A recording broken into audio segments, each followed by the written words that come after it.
نحمده ونصلي على رسوله الكريم اما بعد. معزز دوستو، جو نعمتیں اللہ رب العزت نے ہم کو عطا فرمائی ہیں اس کے بارے میں ہمارا تصور، ہماری فہم بہت ناقص رہتی ہے. یہ شعور تو رہتا ہے کہ اللہ نے مجھے پیدا کیا، یہ شعور نہیں رہتا کہ جو مختلف کام کرنے کے لیے مجھے خوبیوں کی ضرورت تھی وہ خوبیاں بھی اللہ نے دیں. پھر ان خوبیوں کو بروئے کار لانے، استعمال کرنے کے لیے جو قوت اور فعل دیا وہ بھی اللہ نے دیا. اور جس چیز کو پروردگار عالم نے ہمارے قابو میں کیا ہے اس کی حقیقی ملکیت میری نہیں ہے، یہ ان کی ہی ہے. یہ تصور نہیں رہتا. اگر اتنی تمہیدی بات آپ کو سمجھ میں آئی ہے تو آپ بزرگوں کی بیان کرتا کچھ اصطلاحات کو سمجھنا شاید آسان ہوگا. وہ اصطلاحات سننے سے پہلے ایک دفعہ پھر سنیے اس لیے کہ یہ بات تو تقریباً ساتھیوں کے سامنے بار بار آتی رہتی ہے کہ یہاں تقریر نہیں ہوتی، تو کوئی بات سمجھانے کی کوشش کی جاتی ہے، سمجھائی نہیں جاتی، سمجھانے کی کوشش کی جاتی ہے. اس لیے سمجھانے کا کام تو اسی لیے کسی کو باوجود بار بار آپ کو سمجھانے کی کوشش کے اس کو سمجھ میں نہیں آ رہا ہے تو کیا کہنا چاہیے؟ اللہ یفہمک، اللہ تجھے فہم، اللہ تجھے سمجھا. تو جو نعمتیں پروردگار عالم نے عطا فرمائی ہیں ان نعمتوں کے بارے میں بہت محدود تصور آدمی کا ہوتا ہے.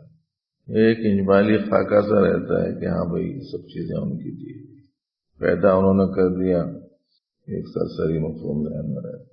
اس میں اللہ رب العزت نے جو خوبیاں رکھی ہیں وہ بھی انہی کی عطا کرتا ہے. میرے پاس امانت ہے، یہ تصور نہیں رہتا. ان خوبیوں اور صفات کو استعمال کرنے کی جو قوت ہے یا جو فعل کی صلاحیت ہے اسے بھی اللہ نے پیدا کیا اور یہ بھی میرے پاس امانت ہے، یہ تصور نہیں رہتا. جو چیز میرے قابو میں، میرے کنٹرول میں، میرے قبضے میں ہے اصلاً میری طرف اس کے قبضے کی یا قابو کی نسبت بھی امانی ہے، حقیقی نہیں، یہ تصور بھی نہیں رہتا. ظاہر ہے کہ جب اس کا فہم نہیں رہے گا تو پھر ان چیزوں کا استعمال میں رخ بھی ویسا نہیں رہے گا جیسے رہنا چاہیے. اسی لیے کہتے ہیں ملکیت ایک، نسبت دو.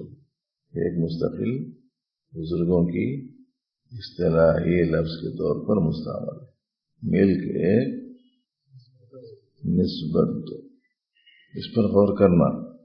ایک ہی چیز کے بیک وقت دو حقیقی مالک تو نہیں ہو سکتے. حقیقی مالک تو ایک ہی ہے. باقی ہم دیکھتے ہیں کہ بہت ساری چیزیں ہمارے قابو میں ہیں، ہمارے کنٹرول میں ہیں، ہمارے قبضے میں ہیں، ہم جیسا چاہتے ہیں ویسا استعمال کر سکتے ہیں. تو یوں معلوم ہوتا ہے کہ یہ میری ملک ہے. حالانکہ ملک تو حقیقتاً ایک ہی ہے، نسبتیں دو ہیں. ایک کو کہتے ہیں ملکیت اصلیہ اور دوسرے کو کہتے ہیں ملکیت امانیہ. حقیقی ملک الگ ہے، مجازی یا امانی ملک الگ ہے.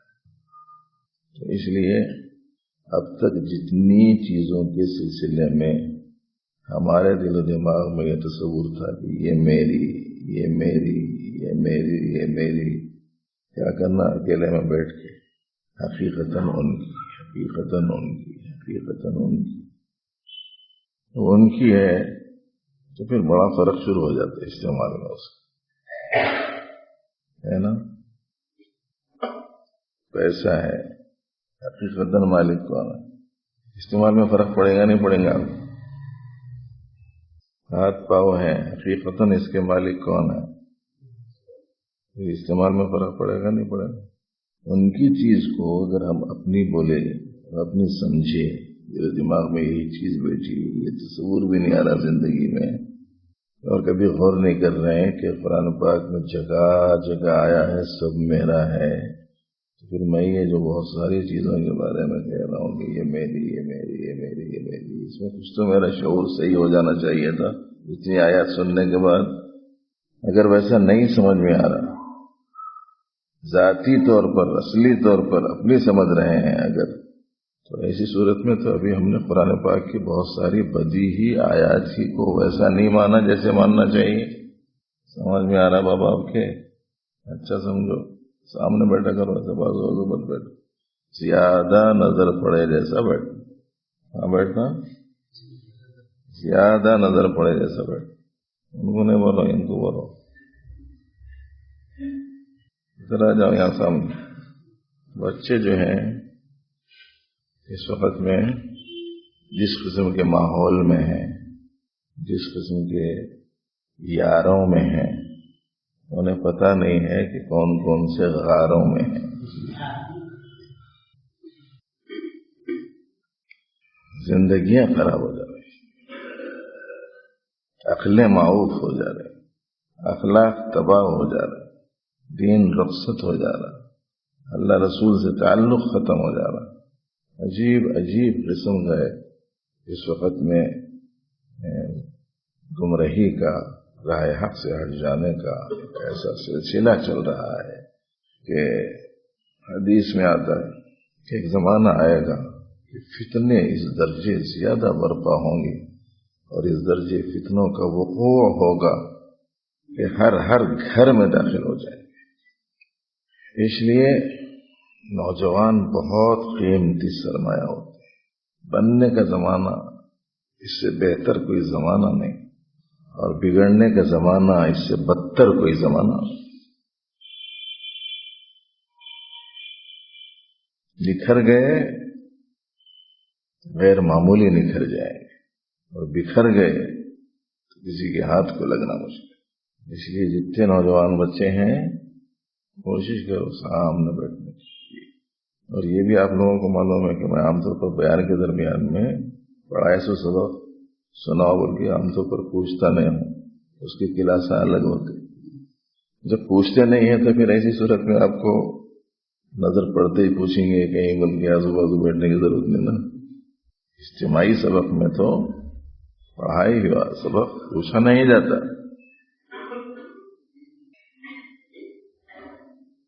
وہ علیحدہ قسم کے اسباق ہوتے ہیں، اس میں باقاعدہ سوال جواب دینا پڑتا ہے۔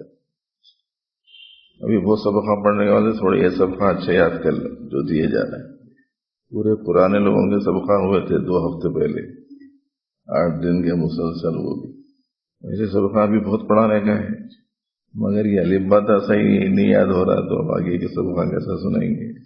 وقت ہو گیا شاید اذان کا۔ تو باقی کی بات انشاءاللہ پھر سنائیں گے۔